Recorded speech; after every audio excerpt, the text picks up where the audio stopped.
নমস্কার প্রিয় ভক্তবৃন্দ, সামনেই আসতে চলেছে বৈশাখ মাসের শুক্লপক্ষের একাদশী, মোহিনী একাদশী।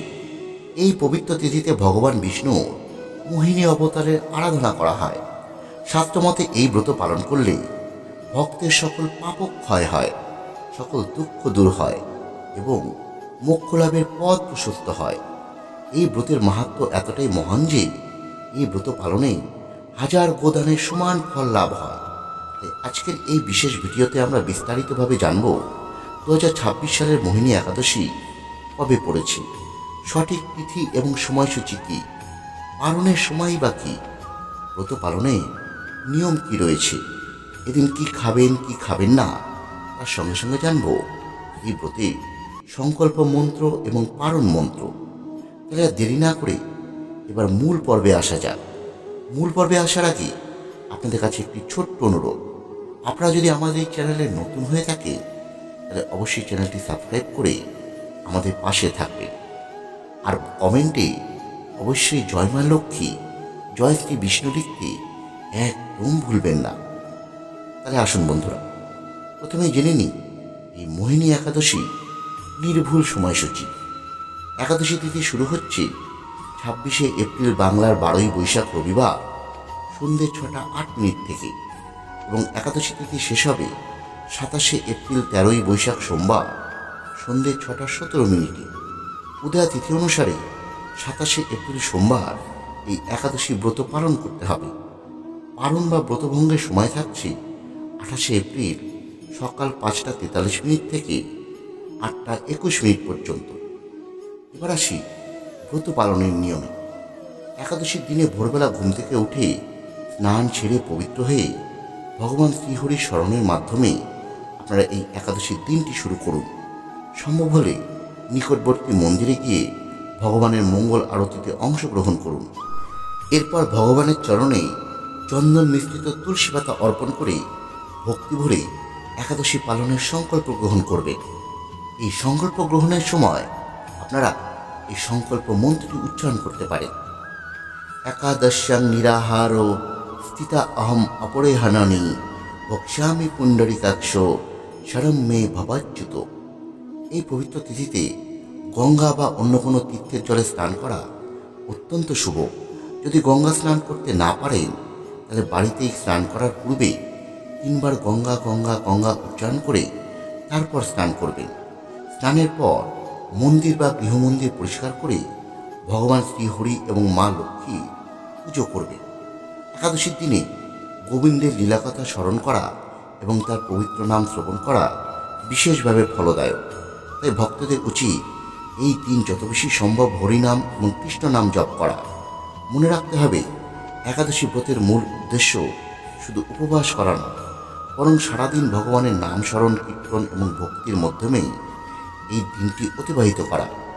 এই দিনে একাদশীর মাহাত্ম্য শ্রবণ এবং পাঠ করা অত্যন্ত ফলদায়ক।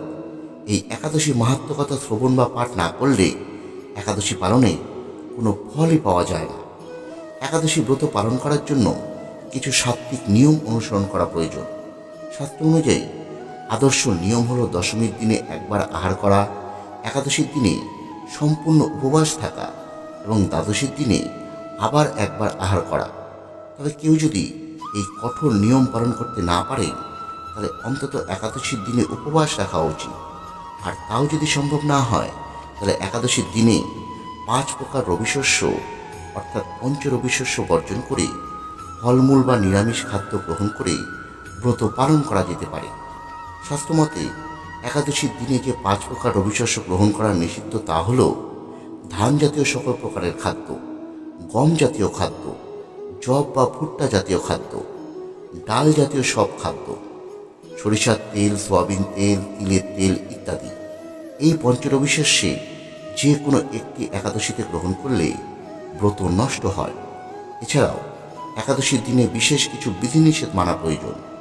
যেমন একাদশীর আগের দিন, একাদশীর দিন এবং একাদশীর পরের দিন চা, কফি, পান, বিড়ি বা সিগারেট সহ সব নেশার জাতীয় দ্রব্য এবং বিশেষ করে আমিষ আহার বর্জন করা উচিত। একাদশী পালনে পরনিন্দা, পরচর্চা, মিথ্যা কথা, ক্রোধ এবং অসৎ আচরণ এবং দাম্পত্য সহবাস সম্পূর্ণরূপে পরিহার করা উচিত। একাদশী ব্রতের আগের দিন রাত 11টার আগে অন্নভোজন করে নেবেন। একাদশীর দিন দাঁত মাজা বারণ, তাই আগের দিন রাতে ঘুমানোর আগে খুব ভালো মতো দাঁত পরিষ্কার করবে। পরদিন সকালে উঠে শুধু মুখ কুলি করে তারপর স্নান করবে। একাদশীর দিনে সবজি কাটার সময় সতর্ক থাকবেন, যাতে কোনোভাবেই শরীরের কোনো অংশ কেটে গিয়ে রক্তপাত না হয়। যারা একাদশীর প্রসাদ রান্না করবেন তারা 5 ফোড়ন ব্যবহার করবেন না, কারণ এতে সরিষা বা তিল থাকতে পারে। এই দিনে শরীরে তেল মাখা, সুগন্ধি সাবান, শ্যাম্পু এবং প্রসাধনী ব্যবহার করা থেকে বিরত থাকুন। এছাড়াও এদিন নখ বা চুলদাড়ি কাটা থেকেও বিরত থাকুন। আসুন এবার পালনের নিয়ম সম্পর্কে জানা যাক। একাদশীর পরের দিন অর্থাৎ দ্বাদশীতে নির্দিষ্ট সময়ে পালন করা অত্যন্ত গুরুত্বপূর্ণ। সেই সময় ভগবানকে পঞ্চরবি শস্য নিবেদন করে তারপর প্রসাদ গ্রহণের মাধ্যমে পালন সম্পূর্ণ করতে হয়। অন্যথায় একাদশী ব্রতের পূর্ণ ফল পাওয়া যায় না। পালন সম্পন্ন করবার সময় আপনারা এই পালন মন্ত্র উচ্চারণ করতে পারেন। অজ্ঞান কৃমিরন্ধস্য প্রতনানেন কেশব প্রসীদ সমুখ নাথ জ্ঞান দৃষ্টি প্রদৌ ভব।